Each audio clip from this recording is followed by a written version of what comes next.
of deliverance, మూడవది ఏంటది? విమోచన పాత్ర or cup of salvation, మరి రక్షణ పాత్ర. cup of redemption we can call it విమోచన as. పాత్ర, రక్షణ పాత్ర. So we know very well. So the cup of redemption is took place where? ఆ యొక్క విమోచన పాత్ర మరి ఎక్కడ తీసుకుంది? ఆ సందర్భం ఎక్కడ We ఉంది? know very well.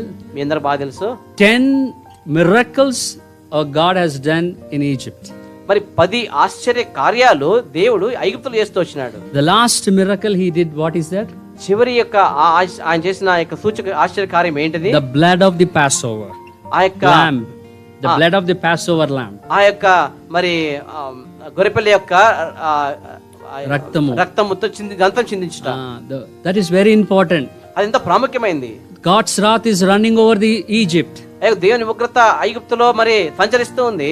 And the children of God must be protected or redeemed. ఆ యొక్క దేవుని బిడ్డలు ఆ యొక్క మరి వారు భద్రపరచబడాలి, కాపాడబడాలి. Then what to do here? ఇక్కడ ఏం చేయాలి ఇప్పుడు? The blood of Passover lamb must be done. ఆ యొక్క గొర్రెపిల్ల యొక్క రక్తము చిందించబడాలి. So therefore the redemption we got through the Lord Jesus Christ. అదే విధంగా మరి ప్రభువైన యేసు క్రీస్తు ద్వారా మనకు విమోచన వచ్చిందిగా ఉంటూ వస్తుంది. So how we got salvation? మనకు ఎలా రక్షణ వచ్చింది? By faith. కేవలం విశ్వాసంతో. We all by faith believed, Lord, you forgive my sins with thy blood. మనందరం నమ్ముతాము ఆ యొక్క మీ యొక్క రక్తం ద్వారా మా పాపములు కడగబడ్డాయని. That is the cup of salvation. అది రక్షణ యొక్క పాత్ర. So first cup what I told you? మొదటి పాత్ర ఏంటది? Cup of suffering. మొదటి పాత్ర మరి శ్రమల యొక్క పాత్ర. Secondly, రెండవది cup of sanctification. మరి పరిశుద్ధపరచబడిన పాత్ర. Cup of sanctification means what?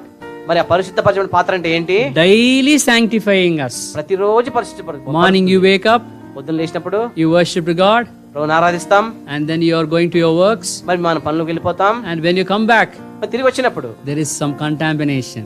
మరి ఏదో ఒక పరిస్థితి ద్వారా వెళ్తూ ఉంటాం. By your eyes, మన కళ్ళ ద్వారా, by your mouth, నోటి ద్వారా, by your hands, మన చేతుల ద్వారా. then you have to ask the Lord, sanctify me, Lord, with thy precious blood. అప్పుడు ప్రభువుని అడగాలి, ప్రభువా నన్ను పరిశుద్ధపరచమని అడుగుతాం. The moment you cried to the Lord, మనం దేవుని సన్నిధిలో ఏడ్చినప్పుడు, the moment you confess to the Lord, దేవుని నువ్వు ఒప్పుకున్నప్పుడు, the blood of Jesus forgives you. యేసు రక్తం నిన్ను కడిగి పవిత్రపరుస్తుంది. That's the beautiness of fountain of grace upon you and me. నీ మీద నా మీద దేవుని యొక్క ఉన్నతమైన అపారమైన ఎంతో అది సుందరమైన ప్రేమగా ఉంటూ వస్తుంది. కృప నిరంతరమైన కృప ఉంటూ వస్తుంది. The earth is filled with the grace of God. ఇక భూమి అంతా దేవుని కృపతో నిండిదిగా ఉంటూ వస్తుంది. Jesus, ప్రభువైన యేసుక్రీస్తు forgive me. నన్ను క్షమించు. You are forgiven. నిన్ను క్షమించాడు. Fourthly, నాలుగవదిగా cup of blessings. మరి ఆశీర్వాదం పాత్ర. So the cup of blessing, how we got it means, ఈ యొక్క ఆశీర్వాదంతో కూడిన పాత్ర మనకి ఎలా వచ్చింది? when you see in 1 Corinthians chapter 10 verses 15 to 17. Yes, మొదటి కొరింథీయుల పత్రిక 15 to 17. There we can see 10వ అధ్యాయము 15 నుండి 17 వచనాలు. 16, the cup of blessings. ఆశీర్వచనపు పాత్ర. You can read, brother. మనము దీవించు ఆశీర్వచనపు పాత్రలోనిది త్రాగుట క్రీస్తు రక్తంలో పాలు పుచ్చుకున్నటే కదా. మనం విరిచి రొట్టె తినుట క్రీస్తు శరీరంలో పాలు పుచ్చుకున్నటే కదా. See, listen very carefully. The cup of blessing means ఆశీర్వచనపు పాత్ర అంటే ఏంటంటే communion with the Lord. దేవునితో సంభాషించు. We must always remind and remember we are in the body of Christ. మనం ఎప్పుడూ గుర్తుపెట్టుకోవాలి, మనము క్రీస్తు యొక్క శరీరం ఏంటో వస్తున్నాము. There is no rationalism. అక్కడ ఎటువంటి మరి భావభేదాలు లేవు. There is no beautiness, one beauty to another beauty. అక్కడ ఒకరి తర్వాత ఒక సౌందర్యం ఇంకో సౌందర్యం లేదు. There is no rich and poor. ఆడ గొప్పతనము పేదనము లేదు. In the body of Christ, everyone is equally important, everyone is equally precious in the sight of God.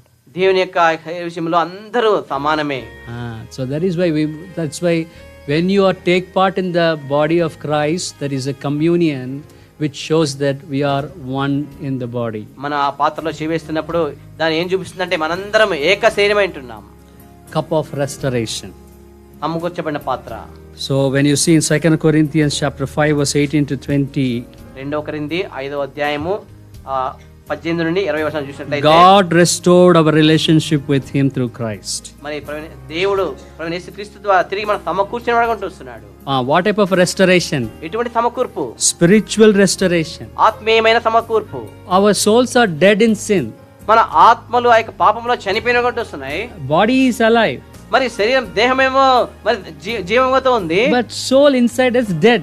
లోపల ఆత్మ మాత్రం చనిపోయి మృతమైనదిగా ఉంటూ వస్తుంది. That's what David said. అందుకే దావీదు అంటాడు, When I was in the mother's womb, నేను తల్లి గర్భంలో ఉన్నప్పుడే I'm a sinner. నేను పాపంగా ఉంటూ వచ్చినాను.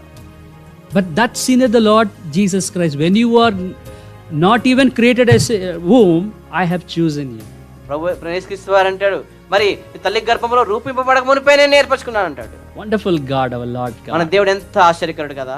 Before the foundation of the world, I have chosen you. He భూమి said. పునాదులు వేయబడక ముందే నిన్ను ఏర్పరచుకున్నాను. That's why we are all restored. కనుకనే మనందరం సమకూర్చబడతాం. That's why we are all got revelation that of salvation through Jesus. అందుకనే మా యొక్క యేసుక్రీస్తు వారి యొక్క రక్షణ ద్వారా గొప్ప మరి రక్షించబడుతూ వచ్చినాం. No of intercession. మరి విజ్ఞాపన ఒక పాత్ర. All of you read the word of God. Romans chapter 8 verse 34. రోమీయుల పత్రిక 8వ అధ్యాయము రోమా 8 Romans chapter 8 verse 34. రోమా 8:34 అందరం కలిసి చదువుకుందాం. So we read the two important portions. మన రెండు ప్రాముఖ్యమైన అంశాలు The చదువుకుంటున్నాం. cup of intercession speaks about ఆ యొక్క విజ్ఞాపన అనే పాత్ర ఏమని మాట్లాడుతుందంటే Jesus is a mediator in between man and God. ప్రవీణ యేసుక్రీస్తు వారు మానవునికి దేవునికి మధ్యవర్తిగా ఉంటూ Shall I tell one thing? ఒక విషయం చెప్పనా? When it was started ఎప్పుడు ప్రారంభమైంది? in the Bible in the New Testament, ఇక నూతన నిబంధనలు ఎప్పుడు మొదలైంది? when Peter పేతురు is very emotional, Lord, who can touch you like that when he is speaking మరి before his death? మరి పేతురు దేవునితో వస్తూ ఎవరు నిన్ను తాకగలరని చెప్తూ వచ్చినప్పుడు Jesus looked very closely to his eyes. మరి ప్రవీణ యేసుక్రీస్తు వారు పేతురు యొక్క కళ్ళలోకి ఎంతో సమీపంగా చూస్తూ, My dear Peter, నా ప్రియమైన పేతురా, you're going to lie 3 times. పేతురును 3 సార్లు ముమ్మారు అబద్ధం ఆడబోతున్నావు. 3 times you will lie. ముమ్మారు అబద్ధం But ఆడబోతున్నావు. I prayed for you. నేను నీ నిమిత్తం ప్రార్థిస్తూ వచ్చాను. What a great intercession the Lord intercede to the Father before the sin entered into the Peter's life. మరి పేతురు యొక్క హృదయంలోకి పాపం ప్రవేశించే ముందు మరి యేసుక్రీస్తు వారు ఏమని విజ్ఞాపన చేస్తూ వచ్చినాడు? It's a practical view we have seen. అక్కడ మనం స్పష్టంగా చూస్తూ ఉన్నాము. Why don't he intercede for your sake and my sake? ఆయన పేతురు నిమిత్తం చేసిన నీ నిమిత్తమే నా నిమిత్తం ఎందుకు విజ్ఞాపన? Jesus interceding for your sake and my sake. దేవుడు యేసుక్రీస్తు వారు నీ నిమిత్తమే నా నిమిత్తమే ఆయన విజ్ఞాపన చేస్తున్నట్టు